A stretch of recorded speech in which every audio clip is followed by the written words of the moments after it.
warahmatullahi wabarakatuh. Perkenalkan, kami dari kelompok 3. Di video ini kami akan menjelaskan materi tentang struktur keuangan. Dengan saya, Yuyun Anggraini, NPM 2020-151. Saya Asdar Mahar, NPM 2020-167. Saya Vina, NPM 2020-190. Saya Naslianti, NPM 2020-188. Saya Ade Surya Rahim Sigar, NPM 2020-10111.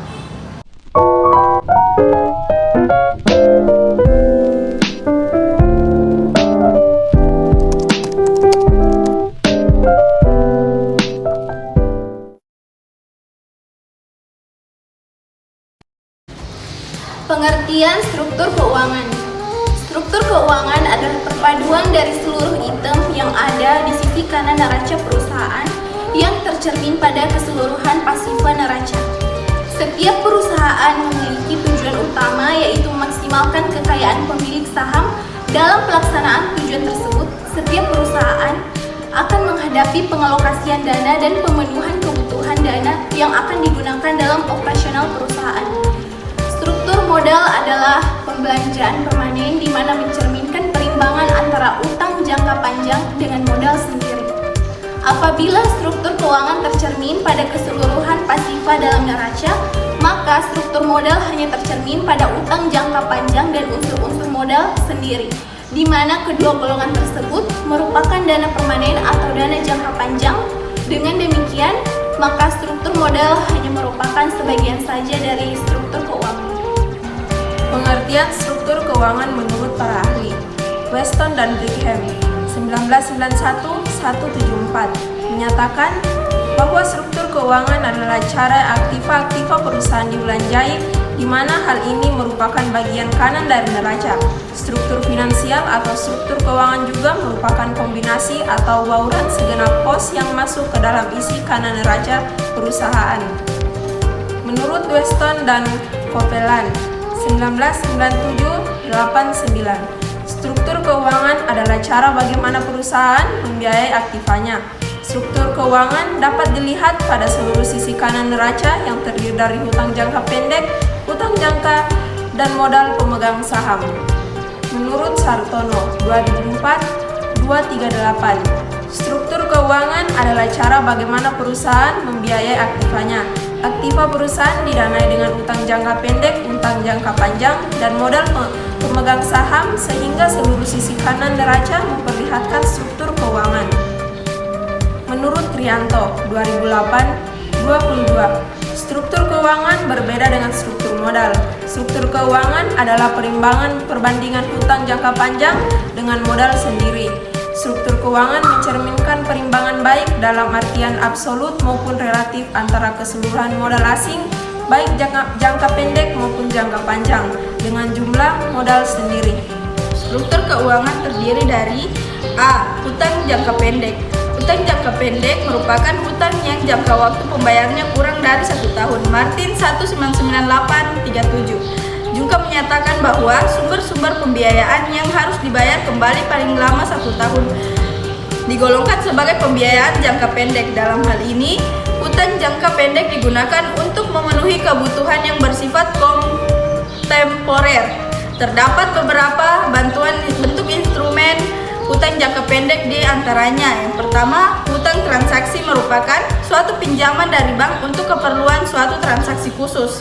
Yang kedua, hutang rekening koran merupakan kredit yang diberikan oleh bank pada perusahaan, di mana perusahaan memiliki platform terbatas namun tidak mengambilnya secara keseluruhan. Yang ketiga, hutang wesel terjadi apabila suatu perusahaan mengeluarkan surat pengakuan hutang yang berisi kesanggupan membayar sejumlah uang tertentu pada pihak lain. Yang keempat, hutang dividen adalah dividen yang dapat dibayar sebagaimana diumumkan oleh Dewan Komisaris perusahaan, tapi pada akhirnya periode belum dibayar.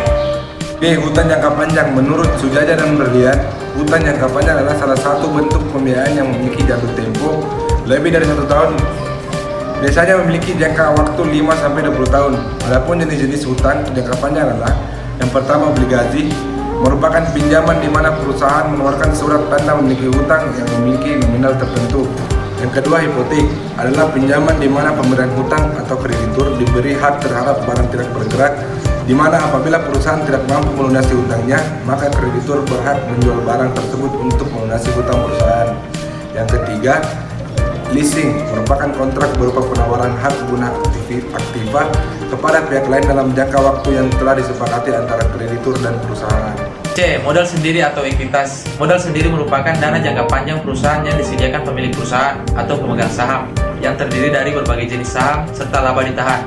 Menurut Sujaja tahun 2007 nomor 234 dan Bambang Rianto tahun 2008 nomor 240 mengatakan bahwa modal sendiri dalam suatu perusahaan berbentuk perseorangan terbatas terdiri dari 1. Modal saham merupakan bukti bahwa seseorang memiliki bagian dalam suatu perusahaan di mana keuntungan dari perusahaan akan dibagikan dalam bentuk dividen. Pemegang saham dapat menjual kembali saham yang ia miliki sewaktu-waktu. 2. Laba ditahan. Keuntungan yang diperoleh perusahaan tidak semuanya dibagikan dalam bentuk dividen, ada juga yang sebagian ditahan oleh perusahaan, di mana dana tersebut digunakan untuk tujuan perusahaan seperti ekspansi atau hal lain. Modal sendiri juga memiliki beberapa karakteristik, diantaranya ialah 1. Tidak ada kewajiban untuk membayar kembali pada pemilik. 2. Merupakan dana jangka panjang dengan batas waktu tidak terhingga apabila ditinjau dari sudut likuiditas. Yang ketiga, tidak memiliki beban tetap. 4. Modal asing. Menurut Rianto, modal asing adalah modal yang berasal dari luar perusahaan yang sifatnya sementara bekerja dalam perusahaan. Dan bagi perusahaan yang bersangkutan, modal tersebut merupakan hutang yang pada saatnya harus dibayar kembali. Sedangkan menurut Martono, modal asing atau bisa disebut juga modal kreditur adalah modal yang berasal dari kreditur yang merupakan hutang bagi perusahaan bersangkutan. Modal asing terbagi atas 3 golongan, yaitu yang pertama, modal asing atau hutang jangka pendek, biasa juga disebut short term debt, yaitu hutang yang jangka waktu pembayarannya kurang dari 1 tahun. Sebagian besar hutang jangka pendek terdiri dari kreditur perdagangan, yaitu kreditur yang diperlukan untuk menyelenggarakan usahanya. Adapun jenis-jenis dari modal asing jangka pendek adalah yang pertama, kredit koran. Kredit koran adalah kredit yang diberikan oleh bank kepada perusahaan dengan batas plafon tertentu, di mana perusahaan mengambilnya tidak sekaligus, melainkan sebagian sesuai dengan kebutuhannya, dan bunga yang dibayar hanya untuk jumlah yang telah diambil saja, meskipun sebenarnya perusahaan meminjamnya lebih dari jumlah tersebut. 2. Kredit dari penjual. Kredit dari penjual merupakan kredit perniagaan atau trade credit. Dan kredit ini terjadi apabila penjualan produk dilakukan dengan kredit. Apabila penjualan dilakukan dengan kredit, berarti bahwa penjualan baru menerima pembayaran harga dari barang yang dijualnya beberapa waktu kemudian setelah barang diserahkan. Selama waktu ini, pembeli atau pelanggan dapat dikatakan menerima kredit penjual. 3. Kredit dari pembeli. Kredit dari pembeli adalah kredit yang diberikan oleh perusahaan sebagai pembeli kepada pemasok atau supplier dari bahan mentahnya atau barang-barang lainnya. Di sini pembeli membayar harga barang yang dibelinya lebih dahulu, dan barulah setelah beberapa waktu pembeli menerima barang yang dibelinya. Selama waktu itu dapat dikatakan bahwa pembeli memberikan kredit pembeli kepada penjual atau pemasok bahan mentah atau barang dagangan. 4. Kredit wesel. Kredit wesel ini terjadi apabila suatu perusahaan mengeluarkan surat pengakuan hutang yang berisikan kesanggupan untuk membayar sejumlah uang tertentu kepada pihak tertentu, dan setelah ditandatangani surat tersebut dapat dijual atau diuangkan kepada bank. B. Modal asing atau utang jangka menengah intermediate term debt. Modal asing atau utang jangka menengah adalah utang yang jangka waktu pembayarannya antara 1 sampai 10 tahun. Kebutuhan membelanjai usaha dengan jenis kredit ini dirasakan karena adanya kebutuhan yang tidak dapat dipenuhi dengan kredit jangka pendek di satu pihak dan sukar untuk dipenuhi dengan kredit jangka panjang di lain pihak. Bentuk utama dari kredit jangka menengah ini adalah yang pertama, term loan. Term loan merupakan sebuah kredit usaha dengan umur lebih dari 1 tahun dan kurang dari 10 tahun. Pada umumnya, term loan dibayar kembali dengan angsuran tetap selama satu periode tertentu. Misalnya, pembayaran angsuran dilakukan setiap bulan, setiap kuartal, atau setiap tahun. Yang kedua, leasing. Leasing adalah suatu alat untuk atau cara untuk mendapatkan servis dari suatu aktiva yang tetap pada dasarnya adalah sama halnya seperti dengan menjual obligasi untuk mendapatkan servis dan hak milik atas aktiva tersebut. Dan bedanya dengan leasing adalah tidak disertai dengan hak milik. Asing yang ditanamkan dalam perusahaan dihadapkan dengan risiko kerugian karena ketidaksanggupan perusahaan membayar kembali hutang beserta bunganya pada waktu yang telah ditentukan, disebabkan kebangkrutan perusahaan tersebut. Dengan demikian, para kreditur berkeinginan adanya jaminan yang sesuai dengan risiko itu. Bagi para pemilik, adanya hutang dalam perusahaan merupakan suatu risiko tersendiri terhadap kemungkinan rugi yang dihadapi dari dana yang mereka tanamkan. Tapi, risiko ini diimbangi dengan harapan mendapatkan tingkat keuntungan yang lebih tinggi. Pembayaran hutang yang disertai bunga harus diperhitungkan sebelumnya. Oleh karena itu, kegagalan untuk membayar kembali atas hutang atau bunga dapat mengakibatkan para pemilik kehilangan kontrol terhadap sebagian atau seluruh dana atau pinjaman dan bunga. Karena segala bentuk dana yang ditanamkan dalam sebuah perusahaan selalu dihadapkan pada risiko kerugian. Oleh karena itu, semakin besar proporsi hutang dalam struktur keuangan, terutama hutang jangka panjang, maka semakin besar pula kemungkinan terjadinya ketidakmampuan untuk membayar kembali hutang serta bunganya pada waktu yang telah ditentukan. Di lain pihak, dapat dilihat keinginan para kreditur mengenai adanya jaminan yang cukup untuk melindungi dana yang mereka pinjamkan dalam suatu perusahaan dari risiko kerugian yang mungkin terjadi.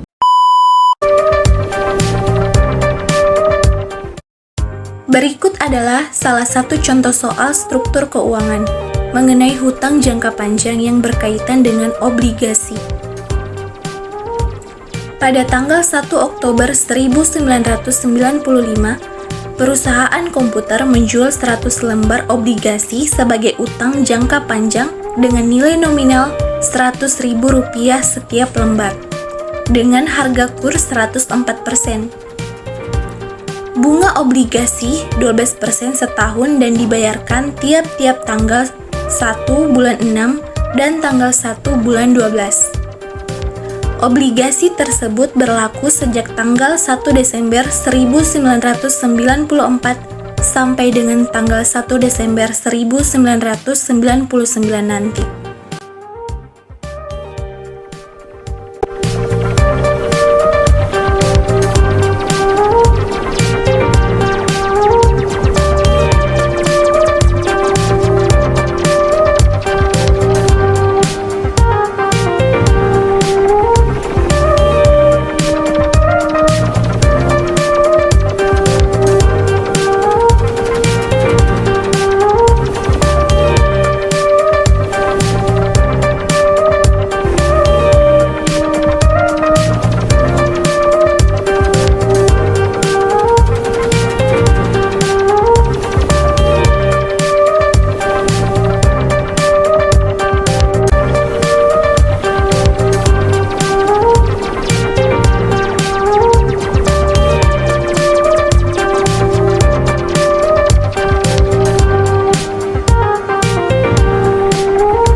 Itulah tadi pemaparan video dari kelompok kami. Lebih dan kurangnya kami mohon maaf. Wassalamualaikum warahmatullahi wabarakatuh.